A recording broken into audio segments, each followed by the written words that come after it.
Olá pessoal, tudo bem? Meu nome é Juliana Barbosa, repórter aqui do Metrópolis, e hoje vamos conversar com o produtor, roteirista e escritor Rafael Montes, muito conhecido pelo seu trabalho no livro e na série Bom Dia Verônica da Netflix. Rafael, é um prazer conversar com você, muito obrigado pelo seu tempo. Os seus livros, eles são de uma forma geral muito intensos e agressivos, com cenas fortes, violentas e etc. Jantar Secreto é um deles, por exemplo. E Jantar Secreto definitivamente não é um livro para jovens, adolescentes. O que mudou na sua narrativa agora que você estreia nesse universo infanto-juvenil com a Mágica Mortal? Mudou, acho que muito em relação ao conteúdo, né? Assim, meus livros são, como você disse, livros que tratam da violência, da mente humana sombria, trata do lado obscuro de cada um de nós, né? Trata, eu acho que às vezes da potencialidade do mal, mas trata também da sociedade hipócrita que a gente vive. São livros muito violentos, fortes, mas também críticos, às vezes provocativos e polêmicos, para algumas pessoas incômodos, é, e, e ao mesmo tempo livros que as pessoas sempre que leem devoram em poucos dias, devoram em uma noite. Eu vivo sendo marcado, o gente falando, nossa, virei a noite lendo, fui dormir 6 da manhã porque eu queria saber como acabava. Então, meus livros adultos, né, são sempre livros que vivem, que transitam um pouco nesse universo mais sombrio. Eu queria, sempre quis escrever um mistérios juvenis, porque foi através desses mistérios que eu comecei a gostar de ler. Eu comecei a gostar de ler com Pedro Bandeira, Marcos Reis, Stella Carr, e depois Agatha Christie, Conan Doyle, enfim.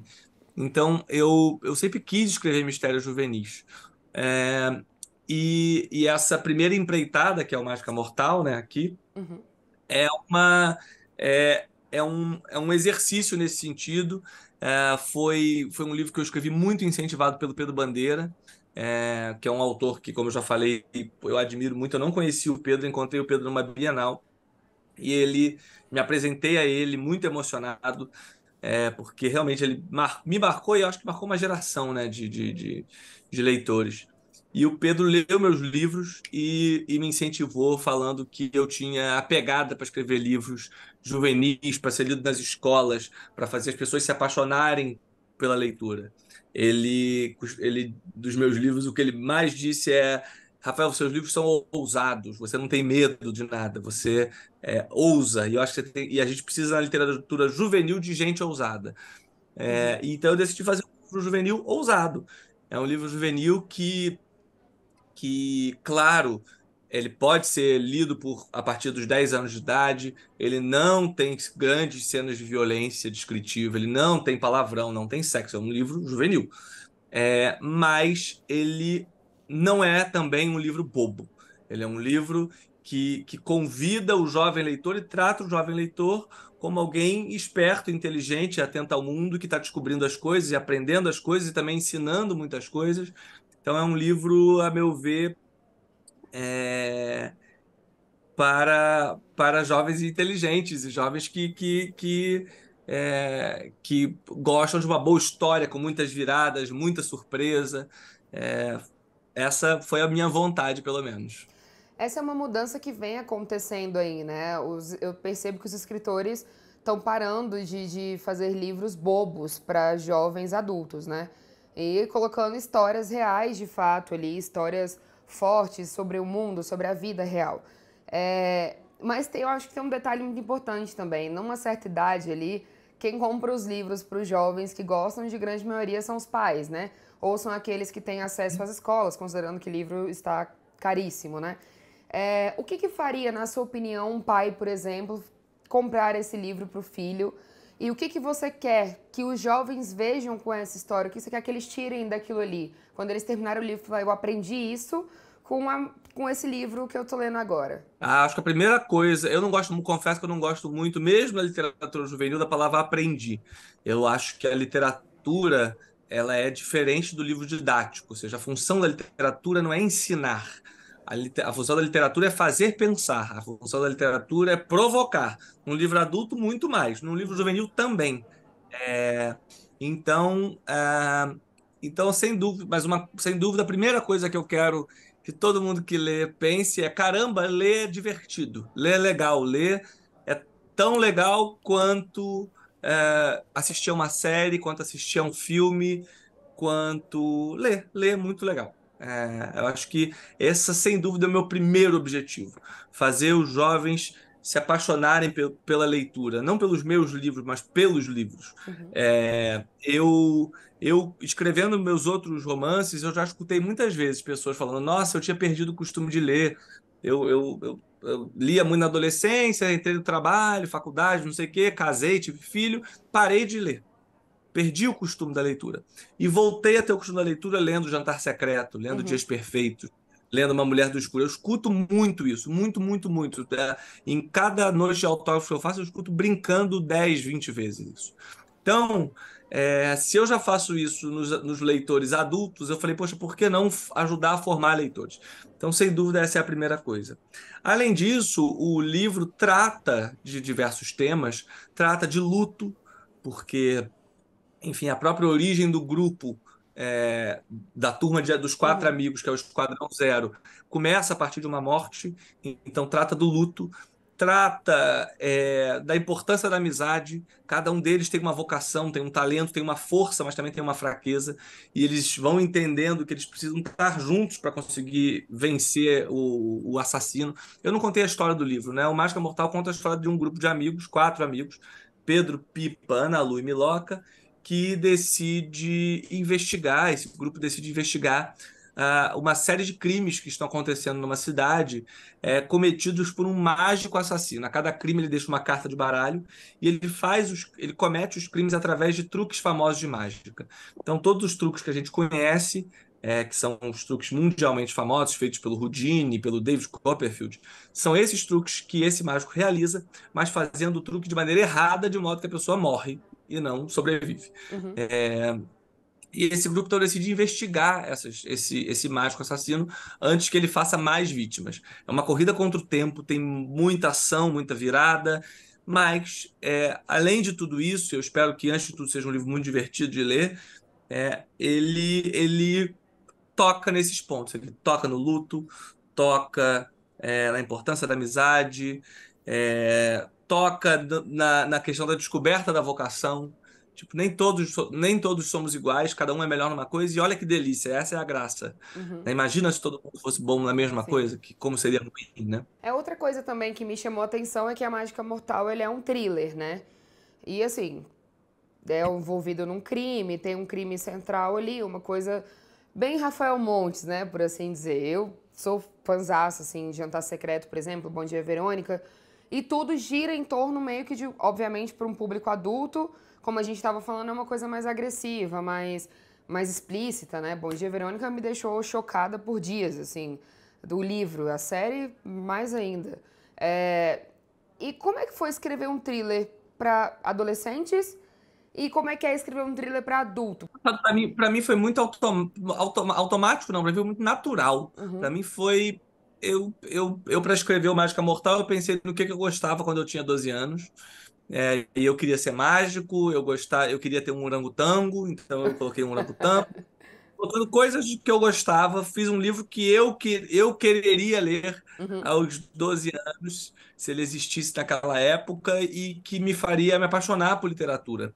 Como os livros que eu li me fizeram me apaixonar por literatura. E eu torço para que depois do Mágica Mortal, o jovem leitor fale, beleza, mas o que esse cara leu para poder fazer isso aqui, ou para poder gostar disso aqui? E aí ele vai ler Pedro Bandeira, e aí ele vai ler Agatha Christie, e aí ele vai ler Conan Doyle, vai fazer o caminho, né? Ou seja, eu quero ser mais um degrau nessa escada da leitura, né? Que leva para diversos lugares, enfim. Então, assim, é engraçado. É uma pergunta que me fazem muito. Qual foi a diferença? Por exemplo, eu vejo muito mais diferença, e aí eu tenho mais ferramenta para responder, na diferença entre escrever livro e filme. Isso para mim é muito claro. Uhum. Ou a diferença de escrever livro e série. Isso é muito claro. E até filme e série. Mas livro adulto e livro juvenil, a exceção de um cuidado no conteúdo, na descrição da violência, na, não tem palavrão, Uhum. enfim, esse tipo de coisa. Não muda no vocabulário. Eu não acredito que tem que ser. Acho que a literatura é infantil, porque a criança já está criando os seus princípios, Sim. pode sim pode, não sei se deve, mas pode ser moralizante. Mas a literatura jovem, contemporânea, não tem que ser moralizante. Ela tem que ser provocativa, ela tem que ser reflexiva, ela não tem que dar respostas, ela tem que fazer as perguntas. E você até citou essa questão do audiovisual. E desde Bom Dia Verônica, quando Bom Dia Verônica lançou, eu comecei a ver muito o seu nome em produções do cinema, da TV, dos streamings e etc. E você alçou ali a um papel de celebridade, né? Agora você, na Bienal desse ano, por exemplo, você estava lá com uma mesa, falando sobre livros, sobre suspense, terror e etc., que é o assunto que você domina. O que que esse mote de celebridade, de produtor, de roteirista mudou na sua escrita? Ele impactou alguma coisa? Alterou em alguma coisa no seu trabalho? Mas enfim, realmente não, eu não acho que eu seja uma celebridade. Mas sim, sem dúvida, meu trabalho passou a ser mais conhecido. é, e o que acontece, o que mudou, sem dúvida, no meu processo de escrita, é uma questão muito básica. Infelizmente, o dia só tem 24 horas. Então, na medida em que eu me dedico a escrever um filme, isso interrompe o fluxo de escrever um livro. E aí, quando eu estou escrevendo uma série, especialmente agora eu fiz uma novela, para fazer uma novela você tem que entrar naquele universo. Então, enquanto eu escrevi a novela, que foi durante um ano, eu não escrevi uma linha de livro. É, eu, não fa eu faço algumas coisas ao mesmo tempo, no sentido de que, assim, às vezes eu estou terminando uma história e já começo a criar outra, Uhum. mas eu não efetivamente escrevo duas ou três histórias ao mesmo tempo, porque senão não fica com qualidade, não fica bem feito, enfim. E não adianta fazer correndo, né? Todos os projetos, eu acho que têm o seu próprio tempo. Então é isso. O que mudou, sem dúvida, no fato de que eu conto histórias de várias maneiras, né? Eu faço filme, faço série, tal. É a questão do tempo. Hoje em dia tenho menos tempo mas também é curioso, porque acho que justamente porque eu tenho menos tempo, o meu tempo passou a ter mais valor, no sentido de que hoje em dia eu evito perder tempo com coisas bobas ou enfim, perder tempo. Eu tenho muito consciente que eu tenho que eu tenho hoje o dia para escrever um capítulo, então eu vou sentar e vou escrever um capítulo. E, Rafael, a terceira temporada de Bom Dia Verônica tá aí, né? Já sendo gravada, a Netflix já confirmou que ela tá chegando e etc. O que que vai mudar nessa nova temporada da série? Tem algum spoiler que você pode deixar pra gente? E já emendando nessa pergunta, eu faço outra. Como eu falei já, eu sou obcecada no livro de Bom Dia Verônica. E o meu sonho é um segundo livro de Bom Dia Verônica. Existe essa possibilidade? Tem como? Vocês pensam nisso? Você e a Elana Casoy? Há essa possibilidade, talvez ali no universo da série da Netflix, né, da segunda temporada? Então, primeiro eu fico muito feliz que você goste tanto do livro quanto da série, porque eu vejo muita gente que viu a série e por isso não leu o livro. Eu sempre Não, eu falo, gente, gosto vai ler muito o mais livro. do livro do que da série. Quem É, fez isso exato. tá errado. Tá errado, não, até porque o livro é muito diferente da série, Muito. né? E a gente tinha, sim, planos de fazer uma continuação do livro, só que aí a série acabou passando à frente. A terceira temporada já está quase pronta, enfim, deve chegar em breve. É uma temporada muito forte, muito potente. A meu ver, além de personagens interessantes, a gente tem mais uma vez uma discussão muito relevante é, sobre a violência contra a mulher no Brasil, uma metáfora muito Uhum. forte. E, e enfim, para responder a sua pergunta, nós temos sim vontade de escrever o livro, só que a nossa vontade de escrever o livro é justamente expandir o universo da série. Então, eventualmente, provavelmente quando a série acabar, é que a gente vai querer sentar para escrever aí um livro e a história não aí vai ser a mesma da temporada. Vai ser Claro, pode ter os mesmos personagens. Nós que inventamos os personagens, então a gente pode usar os Com personagens, certeza. as tramas, etc. Mas não vai ser a mesma história. Talvez sob outro ponto de vista, talvez explorando outras questões. Mas sim, é uma coisa que nós temos vontade de fazer, ainda não retomamos. Ainda não retomamos, mas pretendemos. Você mesmo comentou que a gente já viu o Rafael Montes ali no universo dos livros, a gente já viu no universo agora das novelas, né? A novela é da HBO, Beleza Fatal. Vimos também na Netflix com a série. Já tivemos várias versões de você. há uma possibilidade de vermos mais de Rafael Montes em outras linguagens? Não, eu sou muito curioso pela ideia do que cada formato oferece para quem conta a história. Eu me vejo, para mim, uma coisa que unifica tudo isso é ser um contador de histórias. Eu gosto de contar histórias. Seja escrevendo um livro, seja fazendo um filme, seja fazendo uma série ou uma novela. Minha questão é, eu tenho personagens, eu tenho universos que me interessam, temas que me interessam, e personagens complexos que eu invento e que eu quero contar uma história com esses personagens, nesse universo. Eu quero. É isso que me alimenta. Assim. Então, é, para mim, o interessante é sempre encontrar qual é a melhor maneira de contar essa história. É, então, sim, é possível. Vou te dizer coisas que eu ainda não fiz e tenho vontade de fazer. Eu tenho vontade de escrever uma peça de teatro, nunca escrevi. Uhum. O Suicídios e os Dias Perfeitos já foram adaptados para o teatro, mas não por mim. Eu tenho vontade de escrever uma peça original de teatro. Eu tenho vontade de fazer uma história em quadrinhos. Eu tenho vontade. Tem coisas que eu tenho vontade tenho vontade de dirigir um filme.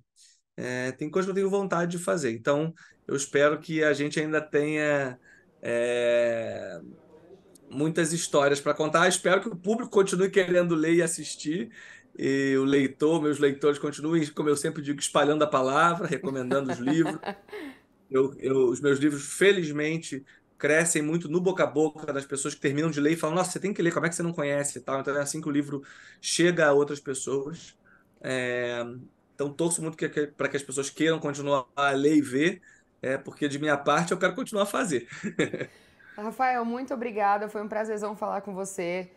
Espero que seja tudo um sucesso aí. Essa sua nova empreitada aí no universo infanto-juvenil também seja um sucesso para você e para todo mundo que lê, que consiga guardar e levar essa palavra para frente. Obrigado, querida. Obrigado pelo papo, pelas perguntas. Para quem nos acompanhou até agora, meu muito obrigada. Lembre-se de curtir, compartilhar, deixar aqui embaixo o que você achou da entrevista e seguir o Metrópolis e o Metrópolis Fan em todas as redes sociais. Tchau, tchau.